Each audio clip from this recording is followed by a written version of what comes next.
I didn't wake up one day and realize my life was wrong. That's not how it happens. You don't hear alarms. You don't see cracks in the walls. You don't feel panic right away. What you feel is comfort. Stability. Approval. The quiet satisfaction of doing what is expected of you. And that's the most dangerous feeling of all. Because it teaches you to ignore yourself. If you're listening to this, let me tell you the truth immediately, before the story softens it. I didn't lose my life to tragedy. I lost it to agreement. I agreed to things without asking myself why. I nodded. I adapted. I chose the reasonable path so many times that it eventually became the only path I knew how to walk. And one day, years later, I realized I had become a stranger to my own decisions. From the outside, my life looked successful. People used words like settled, responsible, lucky. I had a career that made sense on paper. A relationship that looked calm and mature. A routine that impressed parents and confused no one. That should have been enough. It almost was. The first sign that something was wrong came quietly. No breakdown. No tears. Just a strange numbness when good things happened. Promotions didn't excite me. Compliments felt distant, like they were meant for someone standing just behind me. I told myself this was adulthood. That joy fades. That passion is for the young.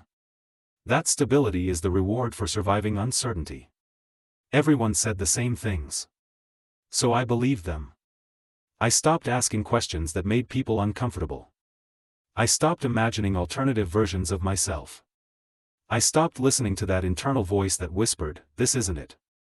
Not because it disappeared. Because I trained myself not to hear it. I remember the exact moment I realized how deep this went. I was sitting at a table with people who cared about me. We were talking about the future, vacations, plans, next steps. Someone asked me what I wanted next. I opened my mouth. And nothing came out. Not because I didn't want anything. But because I had no idea how to separate my desires from everyone else's expectations. I laughed it off. Made a joke. Let the conversation move on. Inside, something collapsed. That night, lying awake next to someone who trusted me completely, I stared at the ceiling and asked myself a question I had avoided for years. If no one was watching, would I still choose this life? The answer came immediately. No. And that terrified me more than any fear of failure ever had. Because failing means you tried. I hadn't even done that. I started noticing things I had ignored before. How I spoke automatically. How my days blended together. How I avoided being alone too long because silence made thoughts louder. I realized I had mastered the art of functioning without feeling present. That's when the resentment started. Not toward anyone else, toward myself. Every compromise I had justified as practical began to feel like a small betrayal. Not dramatic enough to confront, but heavy enough to accumulate. And resentment doesn't explode. It erodes. I became irritable in subtle ways. Tired for no clear reason. Restless even when nothing was wrong. The people around me noticed changes but misread them. You need a vacation. You're just burned out. It's a phase. I let them believe that. Because the alternative, admitting that my entire life was built on choices I never fully owned, was unbearable. So I kept going. And that's the darkest part of this confession. I didn't stay because I was trapped. I stayed because leaving would require admitting I had wasted years pretending. Then came the moment that broke the illusion completely. It wasn't dramatic. It wasn't public. It was a quiet realization during an ordinary day. I was driving home, following the same route I had followed for years, and I suddenly felt a wave of grief so strong I had to pull over. Not for something I lost. For something I never allowed myself to become. I sat there, engine running, watching strangers pass by, and understood something that changed everything. If I continued like this, I would wake up one day as an old person who had lived a perfectly acceptable life, and hated themselves for it. That night, I didn't sleep. I understood that I was standing at the edge of a choice most people never consciously make. Stay comfortable and slowly disappear. Or destroy the version of life everyone recognized, and finally meet myself. And I was terrified of both. After that night, nothing visibly changed. And that was the problem. I still woke up at the same time. Still went to the same places. Still answered the same questions with the same tone. On the surface, my life remained intact. But inside, something had cracked, and once you notice the crack, you can't stop seeing it. Every action began to feel deliberate in the worst way. I noticed how often I said yes without thinking. How often I chose the path that caused the least friction. How often I swallowed words to keep peace. I had confused emotional maturity with self-erasure, and no one had corrected me, not because they were cruel, but because it benefited them too. That realization made me feel ugly. Not wronged. Not victimized. Complicit. I began replaying my past, not nostalgically, but clinically. Like an autopsy. I saw the moments where my life could have turned, opportunities one declined, instincts I ignored, risks I reframed as irresponsible. Every time, the same justification appeared: this is smarter. This is safer. This is what adults do. At some point, safety stopped feeling safe. It felt like suffocation. The relationship I was in became unbearable not because it was bad, but because it was built on an assumption that I would remain the same person forever. Someone predictable. Someone agreeable. Someone whose desires were conveniently aligned with everyone else's needs. I realized I had taught people how to treat me by never correcting them.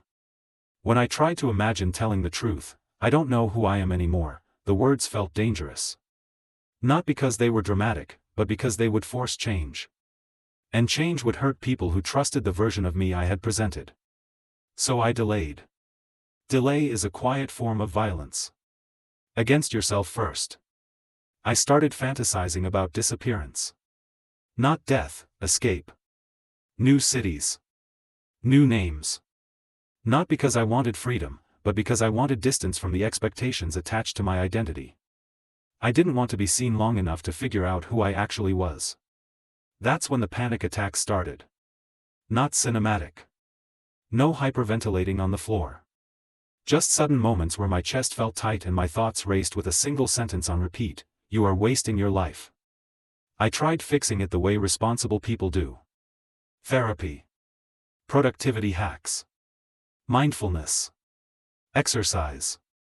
Journaling. I approached my crisis like a project that needed optimization. Nothing worked. Because the problem wasn't stress. It was misalignment. I was living a life that required me to stay small to function. The breaking point came during a conversation that should have been harmless.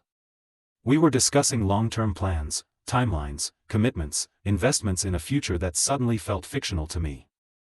I nodded, as I always did. Then someone said, casually, "This is what you've always wanted." And something inside me snapped. Not outwardly. I smiled. Agreed. Let the conversation end naturally. But internally, a line was crossed. Because I realized I had let other people narrate my desires for so long that even I had started believing them. That night, alone, I asked myself the most honest question of my life. If I stay, who benefits? The answer was immediate. Everyone but me. And then came the harder question. If I leave, who pays the price? That answer was worse. People would be hurt. Confused. Betrayed. Not because I was malicious, but because I had waited too long. Because I had let expectations calcify into promises without ever consciously making them. There is no clean way to exit a life you helped stabilize. I understood then why most people don't change. Not because they're weak, but because change redistributes pain, and society rewards those who absorb it quietly. I stood at a moral crossroads with no innocent option. Stay, and slowly disappear completely. Leave, and become the villain in someone else's story. I started pulling away in small ways. Creating emotional distance. Reducing future talk. Making myself less essential. It was cowardly, and I knew it. But I was trying to minimize damage while still planning an escape. The irony is brutal. The longer you wait to be honest, the more dishonest honesty becomes. I could feel resentment hardening into something sharper. Toward myself, mostly.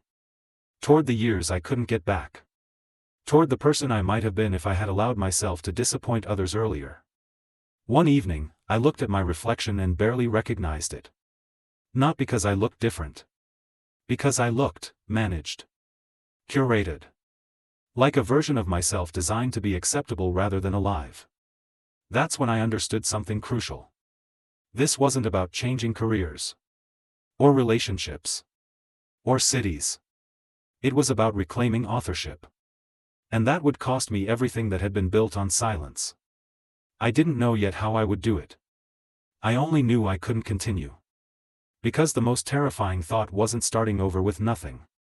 It was staying and realizing, years later, that I had known the truth, and chosen to ignore it. I didn't leave suddenly.